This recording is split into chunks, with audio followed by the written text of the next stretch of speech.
Senator Hillary Clinton makes her first appearance in the no-spin zone. Senator, first of all, thank you for talking to us. I'm happy to talk to you, Bill. Are you really? So few people are. Well, I ended up thinking that, I had to try to help you out here. I need all the help I can get. All right. Absolutely. Can you believe this Reverend Wright guy? Can you believe this guy? Well, what do you think? Well, I'm going to leave it up to voters to decide. No, but what do you think as an American? You're an American. Well, what I said when I was asked directly is that I would not have stayed in that church. No. What do you think when you hear fellow American citizens say that stuff about America? What do you think? Well, I take offense at it. I feel sorry for Barack Obama on this one.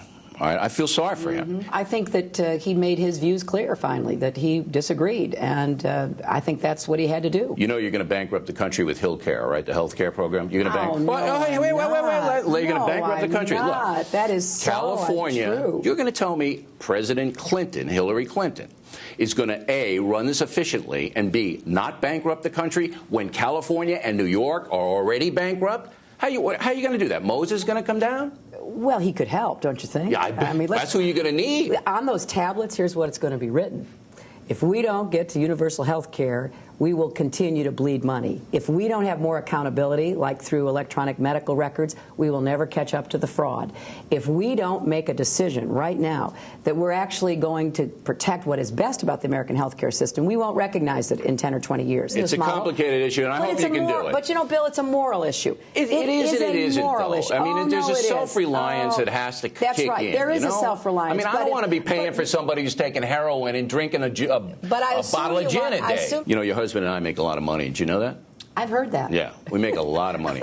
And you, if you're president, are going to take more of my money and your husband's money away. I'm going up to what we had in the 1990s. 39 and a half, all right? 36, 39. All right, so I'm getting a 6.5% bump. And so is Bill Clinton. It's only for the people making more than $250,000. No, that's me. You're talking to them. I know. Okay. And I am very happy that you're going to pay more so that we can cut middle-class taxes on people who get up every day and do hard work that keep our country going. But before I vote for you, I want to know exactly how much you're going to take out of my wallet, all right? I'm going to take as much you got 6.5. as you were paying in the 90s. And as I recall, you did pretty well in the 90s. Yeah. Before Reverend Wright derailed him, Barack Obama had some momentum because you're a more polarizing personality than he is. I stand up for what I believe in. The people who disagree with me, it's fair. This is the way our system is. They take shots at me. But you're a more polarizing personality. You're like I am. And I hate to say that. With all due respect. But you are. And Obama's just a nice guy. And that's what this is all about. I happen to think if you want to take on the health insurance companies, the drug companies, you got to be tough. The oil companies, you got to be tough. Are you surprised? You got to tell me the truth here. You look at me in the eye, so I'm going to believe you. Are you surprised that Fox News has been fairer to you than NBC News and a lot of the other liberal news networks? Are you surprised? I wouldn't expect anything less than a fair and balanced coverage of my campaign. Now, I know you're being a little... Yeah, but really, aren't you surprised? Well, you're not going to tell me whether you're surprised. Well, I think a lot of people know that this is a campaign of firsts. Us sitting down today, another first. And isn't this fun so far? Oh, I've been having a good time. You believe we're in the middle of a shooting war on terror?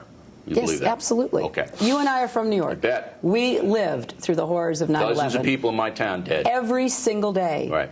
I or my office is doing something to help somebody who is suffering, who was a victim. So you're buying into the war on terror. Do you know where the primary haven is for the Taliban right now? It's in Pakistan. Where?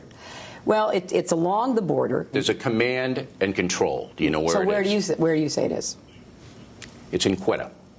Okay, that's where it is. But that's not the only place. No, but it's command and control. The Pakistani government knows it, allows the Taliban openly to operate out of Quetta. If you had more troops committed so that we could prevent the infiltration and their being able to carry out their missions inside Afghanistan, if we were able to make a stronger case to the newly elected government in Pakistan that their livelihood and lives depended upon us working together to take out al-Qaeda and the Taliban.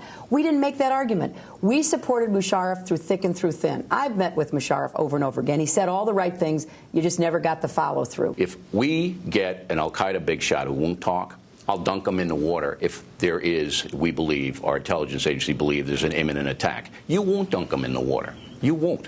I will. Why am I wrong? I do not think the United States government sanctioning torture is in our best interest. I think we can be strong and we can be incredibly effective by following our laws, by setting the example, and by going after these guys where they are, like in Afghanistan. We'll have a gentlewoman's disagreement here. Yes, we will. All right, the feminist that I am.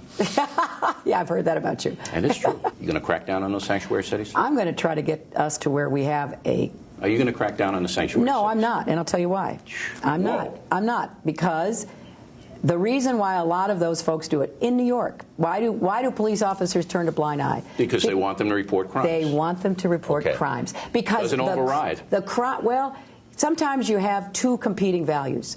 You want to report crime, you want to protect people, and the violence spills way beyond whatever community. So why have the federal law? Abolish the immigration law. No, we've got to fix it. No, we've got to fix it. It isn't working. It's broken. I share the frustration. Americans are reasonable. Yes, they don't like sanctuary cities. And they want don't the like laws a broken enforced. immigration system. No, and frankly, they don't like demagogues either. I got to let you go because I have to go out and campaign. What are you running for? I'm running for my life.